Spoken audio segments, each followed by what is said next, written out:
If your email list isn't growing, I can almost guarantee you that it's one of these four mistakes, if not more, that you're making that's costing you email list subscribers and even worse, customers.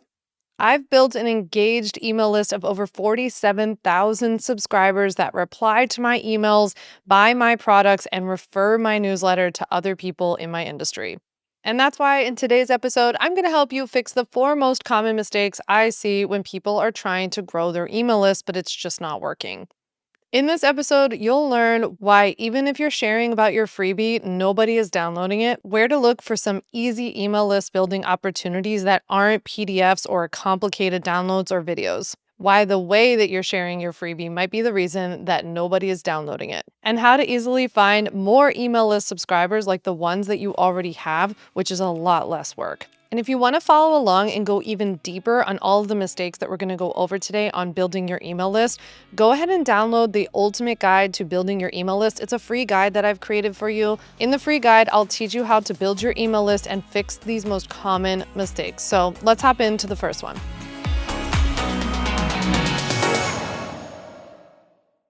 Mistake number one, your freebie sucks. Okay, I'm sorry to say it, but it might be true. Like your freebie might suck. A lot of times people create freebies because of two things. One is that they see other people offering a similar freebie, so in their niche, so they just go ahead and create the same freebie and think that that's going to work great for them too. Or two, you create a freebie because you think it's a good idea or you just think it's the way that whatever you talk about should be packaged. So you create that freebie and start promoting it, but then no one's biting. So it could be that your freebie itself is actually not a good freebie, or it could be that the freebie is not packaged correctly. It could be, that it doesn't have a great title, or that you're not even explaining it in a way that makes it really enticing for other people. So don't worry about it. We're going to dive into all of that throughout all of today's episode. So if you're worried that your freebie might suck, here's the deal. Your freebie has to be a no-brainer, what I call a no-brainer freebie, which is exactly what it sounds like. When other people hear about your freebie, it has to be a no-brainer that they are willing to start getting marketing messaging from you to drop their email in and get this free thing in exchange. Oftentimes, the best way to create a no-brainer freebie is to create one that you know is going to offer a quick win or a solution, solve a problem for your ideal customer or the person who you want to download this freebie. If you really focus on this freebie being actually helpful, you're going to get a lot more people to download it than just creating a freebie because you see other people in your space offering a PDF, so you create a PDF. What about it could you put a unique spin on? How can you offer something different? In fact, I would even challenge you to look around your space and see something that is not being offered that you know would make a great idea, would be really helpful, solve a quick or easy win for somebody, and that they would just be like, "Psh, I want your freebie, send it to me." So your little homework for mistake number one is that I want you to step back and be honest with yourself. Did you create this freebie for you because you thought it was a good idea? Did you create this freebie because you saw it already being offered? Or did you put some time and thought and maybe even some research into this freebie that you know is a no-brainer freebie for the right audience? Mistake number two, and the reason that your email list might not be growing is that you don't share your freebie often enough, if at all. And if you do share it, it's that you don't share it consistently or clearly. That's probably the biggest mistake I see in the online business industry. A lot of times people make the mistake of creating a freebie, popping it on their website or putting a link to it on social media, and then kind of kicking back and relaxing and being like, where is everybody? Why isn't everybody showing up? It's kind of like you planning and hosting a party, but you never sent out any invites, right? People aren't just going to magically show up to your party. Here's what I want you to do. I want to challenge you to try sharing about your freebie every single day. Let's say for 30 days straight, right? Let's see what happens to your email list if you share about your freebie or every other day you switch which one you share about and you share about this freebie consistently, right? No matter what kind of piece of content you're creating, whether it's a YouTube video, a podcast episode, an Instagram post, anything you're creating on your website, have a call to action for people to sign up for your email list. In fact, I often create content with that in mind first, right? So I think first, okay, I want to promote this freebie because my goal is always to build my email list. What piece of content can I create that naturally lends itself to my freebie or my opt-in, right? I think oftentimes people create content and then they try to squish a piece of like a freebie into it, right? And they kind of do it in the wrong direction. So instead, I want to invite you to reverse engineer your content for the next time you're going to plan your content. Think about what all the freebies you want to promote and what kind of content would naturally lend itself to that freebie being the call to action. Now, here's the deal. Just sharing about your freebie every single day, like if you shared about your freebie every day for 30 days, it wouldn't just magically grow unless you're really good at it, right? The thing that I think you get out of the practice of sharing this consistently is that you get the reps in to learn how to talk about your product or your freebie or whatever it is, right? It's not always just about how often we share about this thing, but it's actually about how you explain it. People need to know what it is and what's in it for them. Remember what we went over in mistake number 1. This has to be a no-brainer freebie that provides some quick win or solution. So when you are sharing about it consistently, are you accurately or in like a really compelling way conveying to the person listening or reading why they should download this thing? What are they going to get out of it? What's in it for them, right? So I think that one of the biggest benefits to sharing about your freebie consistently is that you will get better and better with time on what actually works because you'll share something and you'll hear crickets and you'll be like, "Oh, that didn't speak to people even though I thought it would." And then other times you'll share about something and it will really speak to people and it will take off. It's also a way that you can test out which freebies speak to your audience. So I think sharing often and getting your reps in when it comes to talking about your freebies is a great way to learn how to build your email list even faster. Now, in terms of how you share about your freebie, whatever kind of piece of content you're creating, I typically follow the problem, agitate, solution framework. When in doubt, just come back to the simple PAS formula. It's super easy for you to just introduce the problem that you know that your ideal customer is having. Sometimes we agitate a little more by going a little deeper. I'll explain with an example in a sec. And then you can position yourself, your product, or right now, your freebie as the solution, as the thing that's going to bring them closer to whatever they would like to resolve. Okay, so let's take this free legal guide that I have that thousands and thousands of people have downloaded in the past. When I present this on something like Instagram, for example, I would probably pitch a problem to the person who's viewing my Instagram stories or seeing my post by saying, like, I know that legal is so overwhelming, so complicated, and you've just wanted to stick your head in the sand and pretend like it didn't exist. Okay, that's the problem. I would agitate it even further by going, but yet sticking your head in the sand has you waking up at 3 a.m. in a cold sweat, wondering if your business is going to crumble faster than a deck of cards, right? Because I'm really painting that visual for the person that, like, I know my ideal customer very well. And I know that my ideal customer is very nervous about the legal stuff. They're very nervous about what could happen to them or their business if they didn't get this stuff in place. And so I know from my research and from paying attention to what they're saying that they are literally waking up in the middle of the night worrying that their business isn't legally protected. So they've tried putting it off because it's overly complicated. They worry that it's expensive and boring.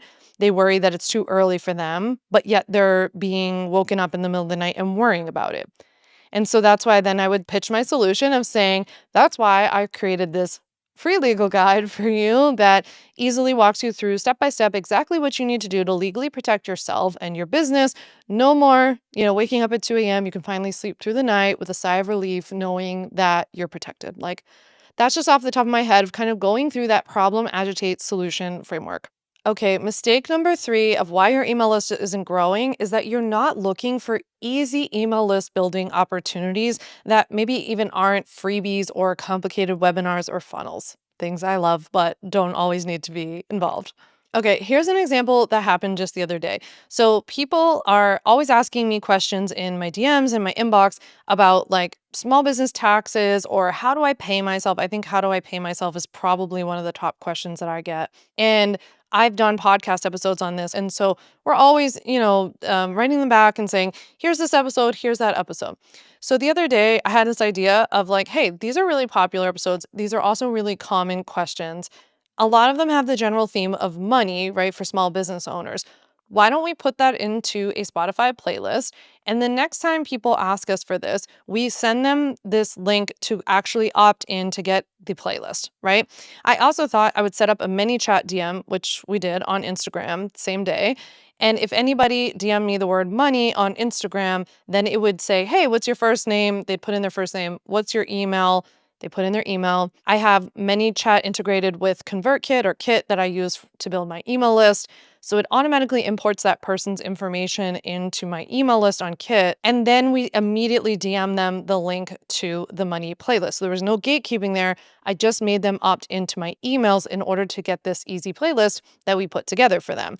And on the playlist, they then get an episode about small business taxes, about how to pay themselves, and about business expenses and some of the things that are most commonly, mistaken for business expenses that aren't actually expenses. So it's a great playlist. And I was so surprised the other day. I shared this on Instagram and it was like ding, ding, ding, ding, ding. Like my DMs were just blowing up with people opting in for this playlist. So there's a perfect example where this didn't have to be a complicated PDF. It wasn't an hour-long webinar. It was a super simple playlist. You could do this with maybe a secret podcast. It could be a quick video. There could be all kinds of resources that you could create for people. You don't have to make it complicated. One of my other top freebies that was super easy to put together is an email walkthrough. So when the beneficial ownership information thing came down for business owners to be, legally required to file last year, I went through and filed my BOI form in real time and recorded myself on Loom doing it. So I filled it out. I was talking you through the process. It was a 5-minute video. We had thousands of people opt in for this video. It solved a huge problem for them. It was a very quick win that solved a huge problem. It was easy to explain, like, hey, you're going to watch me, a lawyer, fill out this BOI form in real time so that you can file yours for free. All I'm asking for is your email. Do you see how that hits my checklist of it's a no-brainer. It was designed for them. It's easy to explain, and it wasn't complicated to make. I looked for an easy email list building opportunity. Before we move on to the final mistake, I also want to encourage you to think about this when you're creating content, that you might be creating content with just the hope of getting more engagement or getting a lot of comments or a lot of views.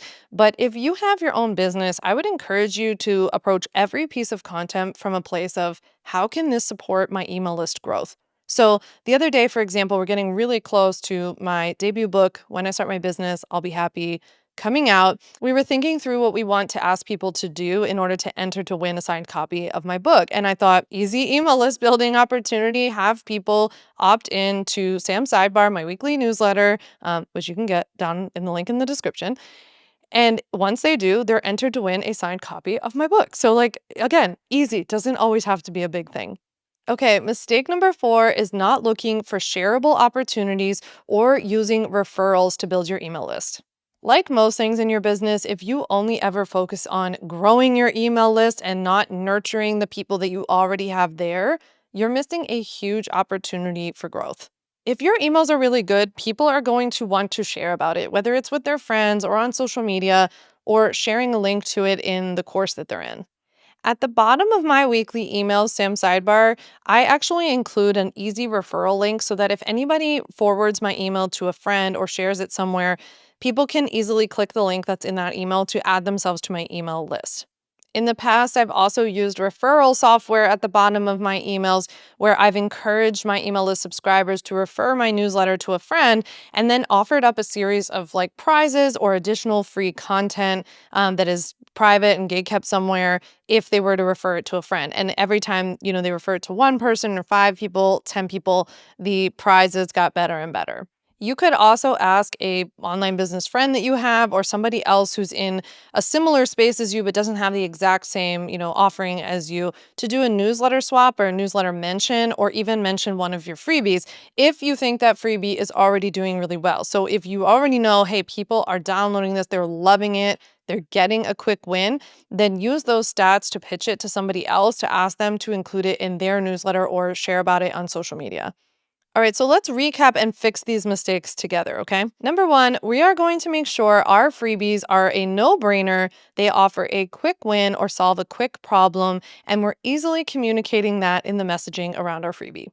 Number 2, we're sharing our freebie consistently and we're practicing sharing it often, but we're also practicing positioning it as a problem, agitate, and solution framework to our audience to get them to opt in consistently. 3, we're looking for easy email list building solutions. We're looking for quick wins of ways to add people to our email list, not making it overly complicated or creating a web of emails and funnels all the time. And 4, we're looking to referrals and companion audiences to help us build what we've already got going.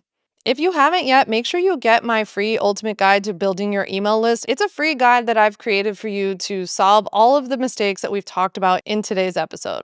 And if you like today's episode, I'll make sure that I link down in the description an episode I shared where I shared my top 3 strategies I've used to grow my email list to now over 47,000 subscribers. Next week is going to be a really fun and unique episode because next week we're going to sit down and have a little coffee talk, as they would say here on Long Island, a little coffee talk to just chat the night before the book wedding, because actually when you're listening to next week's episode, it will be the day before my book, When I Start My Business, I'll Be Happy, comes out to the world. I have so many thoughts and emotions and I'm so nervous and so excited. But I'm so excited to sit down with you and just share some behind the scenes, some raw, honest thoughts about what it's been like to run my own business while trying to write a book, getting a Big 5 book deal, the whole thing. So I look forward to chatting with you next week on your terms. Thanks so much for listening to the On Your Terms podcast. Make sure to follow on Apple Podcasts, Spotify, or wherever you like to listen to podcasts. You can also check out all of our podcast episodes, show notes, links, and more at samvanderwielen.com/podcast. You can learn more about legally protecting your business and take my free legal workshop, 5 Steps to Legally Protect and Grow Your Online Business at samvanderwielen.com. And to stay connected and follow along, follow me on Instagram at samvanderwielen and send me a DM to say hi.